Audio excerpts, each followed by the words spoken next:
Action si Senator na deny yung TRO. Ay, siyempre, malungkot yun.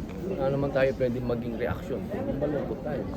Pero sir, alam niyo ba kung nasan si Senator Bato? Kasi yun po yung lumabas na doon po sa CCTV. Wala po tayong alam kung Send comment nasaan. lang po din sa sasakyan niyo, sir. Doon daw sumakay si Bato. Eh, dapat kayong mag-comment. Kasi kayo ang tanong ng tanong. Eh, di yun, nakita nyo na lahat, di ba? Sir, sabi niyo po last time, pag may official investigation, magsasalita na po kayo. Ngayon po may pinalabas na CCTV na magkasunod po kayong Official lumabas investigation? noong May 14. Magkasunod daw po kayong lumabas noong May 14 according dun sa nilabas na CCTV. Ano ba kailangan sabihin ko doon? Nakita nyo na. So you confirm, sir, na magkasama po kayo noon nung lumabas po siya sa Senado. Hindi naman AI yun, di ba? Sir, saan kayo pumunta after? Sir, is when about Saan niyo po yun si Senator Bato?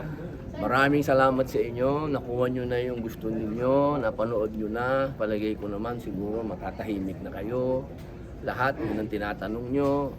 Naganap na yung investigasyon. So wala na tayo sigurong dapat pag-usapan pa. May Diba? illegal po ba doon, sir, sa ginawa ninyo? Ano po? May illegal po ba? sir. po ba doon? Ay tanong natin sa kanila kung may illegal. Kasi sa amin, tandaan ninyo, ang Senate, ang sabi ng aming SP, hihintayin namin ang warrant ng local court. Pero sir, bukas kayo sa mga possible investigation. Ay, wala tayong magagawa. Kung yun ang ganun. po kayo, Senator, if ever ipatawag. Maraming salamat po sa inyo. Nakuha nyo na yung gusto ninyo. Naibigay na sa inyo ng gobyerno. Maraming salamat. Salamat. Pare ko, ano ba?